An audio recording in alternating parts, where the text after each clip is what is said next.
చేసి ప్రత్యేక రాష్ట్రం డిమాండ్తో లడఖ్లో చెలరేగిన హింసపై రాహుల్ గాంధీ స్పందించారు. ఇది లడఖ్ ప్రజల సంస్కృతి సాంప్రదాయాలపై దాడి, బీజేపీ అండ్ ఆర్ఎస్ఎస్ల దాడి అని చెప్పి ఆయన ఆరోపించిన పరిస్థితి. దాంతోపాటు వాంగ్చుక్ అరెస్టుపై కూడా ఆయన స్పందించారు. ఇది అక్రమము అంటూ ఆయన కామెంట్ చేసిన పరిస్థితి. ఇక్కడ చాలా ప్రశ్నలు రైజ్ అవుతూ ఉన్నాయి. ఎంజీరావు గారు, రాహుల్ గాంధీ ఎందుకు వాంగ్చుక్కు సపోర్ట్ చేస్తూ ఉన్నారు అండ్ లడఖ్లో చెలరేగిన ఈ డిమాండ్కు సపోర్ట్ చేస్తూ ఉన్నారు? అండ్ మరొక వాదన వినిపిస్తోంది, లడఖ్లో చెలరేగిన హింస జంజీ ఉద్యమమా అని చెప్పేసి. ఇది జంజీ ఉద్యమమా లేకపోతే పాకిస్తాన్ చైనాల కుట్రన? మీ విశ్లేషణ ఏంటి? ఎస్ అంటే ఇప్పుడు సోనం వాంగ్చుక్ ఈయన్ని నేషనల్ సెక్యూరిటీ యాక్ట్ ప్రకారం అంటే దేశద్రోహ నేరం అని చెప్పవచ్చు. దాని కింద అరెస్ట్ చేసి లడఖ్ నుంచి తరలించి రాజస్థాన్లోని జోధ్పూర్ జైల్లో పెట్టడం జరిగింది. ఈయన ఎవరు అంటే రామన్ మగసాసే అవార్డు వచ్చి ఒక నిట్ శ్రీనగర్ నుంచి ఆయన ఇంజనీరింగ్ చేసి అక్కడ గ్లోబల్ అంటే లడఖ్ అనేది చాలా దాన్ని ఏమంటారంటే చాలా హోస్టైల్గా ఉంటుంది అనమాట. ప్రకృతి పరంగా చాలా సెన్సిటివ్గా ఉంటుంది హిమాలయాస్లోనండి, ప్రపంచంలోనే. అలాంటి చోట ఈ ప్రకృతి పరిరక్షకుడు ఆయన, క్లైమేట్ యాక్టివిస్ట్ కూడా. దానికోసం ఆయన నిరాహార దీక్ష చేయడం కూడా జరిగింది. సింధు నది కోసం పరిరక్షణ కోసం ఆయన యాత్ర చేయడం జరిగింది.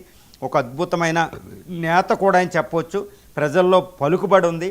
తర్వాత Ladakh education and cultural society అనేది ఒక ఆర్గనైజేషన్ కూడా పెట్టి దానికోసం పాటుపడుతూ ఉంటారన్నమాట ఆయన. అలాంటి వ్యక్తి ఈరోజు లడఖ్ కోసం స్టేట్ హుడ్ కావాలని గత సంవత్సరంన్నర నుంచి నిరాహార దీక్షలు చేస్తున్నాడు. ఈరోజు ఆయన లడఖ్లో చేసిన ప్రొటెస్ట్ ఏంటంటే హింస కింద మారిపోయింది. ఈ హింస కింద మారిపోయి ఎన్నో వాహనాలు, కొంతమంది చనిపోవడం కూడా జరిగింది.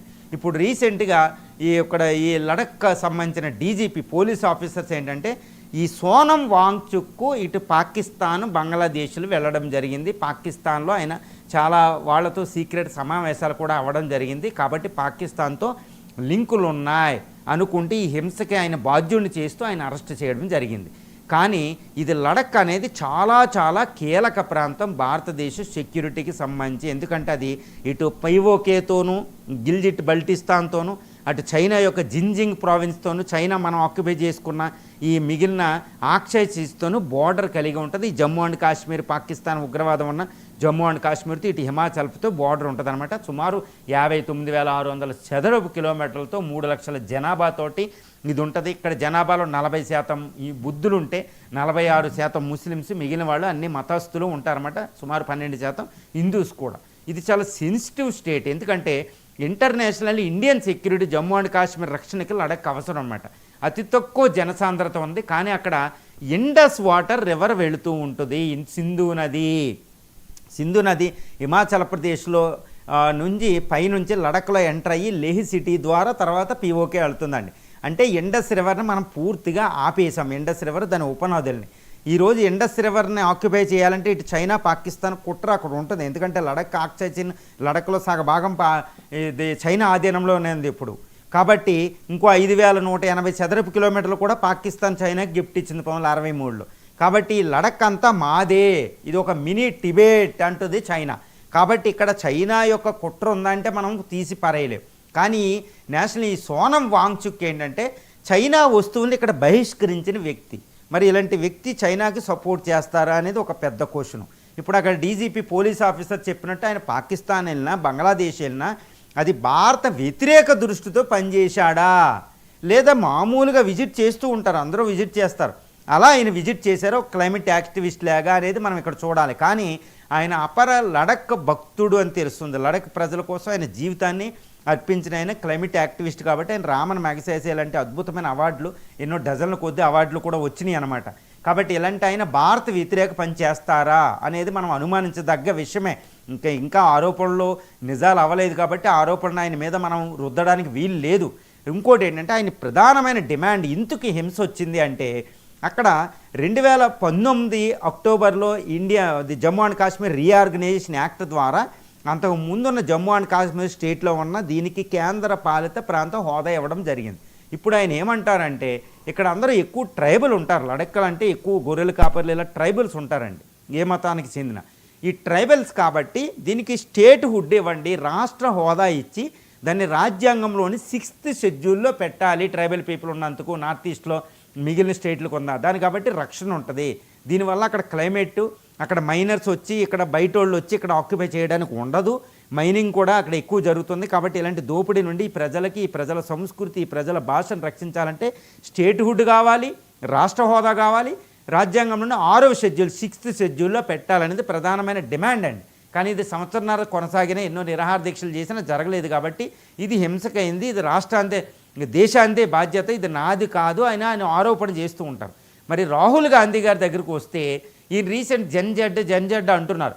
మరి లడఖ్లో ఆయన ఏం మాట్లాడతారంటే వాంగ్చుక్ అంటే సోనం వాంగ్చుక్ దేశభక్తుడే, అతను పాకిస్తాన్కి చైనాకి సపోర్ట్ చేసే వ్యక్తి కాదు, అలాంటి ఆయన జైల్లో పెట్టకూడదు. 2 అక్కడ ప్రజలకి వాయిస్ ఇవ్వండి, ప్రజలు మాట్లాడడానికి ఫ్రీడమ్ ఇవ్వండి, వాళ్ళ మీద హింస వద్దు, వైలెన్స్ వద్దు, ఇంటిమిడేషన్ భయోత్పాతాన్ని క్రియేట్ చేయకుండాని రాహుల్ గాంధీ గారు ఆయనకి సపోర్ట్ చేయడం జరిగింది. సోనం వాంగ్చుక్కి ప్రజల రాష్ట్ర హోదాకి ఇది కూడా స్టేట్హుడ్లో పెట్టండి, రాష్ట్ర హోదా ఇవ్వండి అని గవర్నమెంట్ ఆయన రిక్వెస్ట్ చేసి కాదు, గవర్నమెంట్ని ఆయన కోరడం జరిగింది. అంటే ఇక్కడ మీరు అడిగిన దానికి ఇక్కడ జంజెడ్ వచ్చింది అంటే ఇక్కడ జంజెడ్ అంటే ఒకటండి, జంజెడ్ అంటే ఒక యువకులకి సంబంధించింది. ఇదేమి కరప్షన్ కోసం వీటి కోసం చేసింది కాదు, అది ఒక రాష్ట్ర హోదా ఇవ్వమని 6th షెడ్యూల్లో పెట్టమని, దానివల్ల అక్కడ సంస్కృతికి, లడఖ్ సంస్కృతికి, లడఖ్ భాషలకి, లడఖ్ ప్రకృతికి, లడఖ్ వనరులకి సెక్యూరిటీ వస్తుంది, బయట వాళ్ళు రారు కాంట్రాక్టర్లు వీళ్ళు. కాబట్టి ఈ రక్షణ కోసం, ప్రకృతి రక్షణ, సంస్కృతి రక్షణకి ఈ రాష్ట్ర హోదా ఇవ్వండి అని డిమాండ్ చేస్తున్నారు. ఇక్కడ అన్ని ఏజ్ల వాళ్ళు పాల్గొన్నారు. ఇదేమీ జంజడ్ కాదు. కాకపోతే ఇటు పాకిస్తాన్, చైనాల కుట్రను మనం తీసి పారేయలేం. ఇది ఇప్పుడు సోనం వాంగ్చుక్ గారు చేసేది, ఇక్కడ ప్రజలు చేసేది నిజాయితీ గల స్టేట్హుడ్, రాష్ట్ర హోదా మూమెంట్ అయినా, సెపరేట్ స్టేట్ మూమెంట్ అయినా, సెపరేట్ కంట్రీ కాదు. వాళ్ళకి రాజ్యాంగపరంగా డిమాండ్ చేసే హక్కు వాళ్ళకు ఉంటుందండి రాజ్యాంగపరంగా. 2 ఈ హింసని, ఈ యొక్క మూమెంట్ని ఇటు పాకిస్తాన్, ISI, ఇటు చైనా అనేది తన అనుకూలంగా మార్చుకునే అవకాశం ఉంది. ఇదేదో మానవ హక్కుల ఉల్లంఘన అంటూ. కాబట్టి చైనా, పాకిస్తాన్ ఇన్వాల్వ్మెంట్ ఇప్పుడు లేకపోయినా వాడివి ఇన్వాల్వ్ అవుతాయి ఇలాంటిది మూమెంట్లు ఆసరాగా తీసుకుని.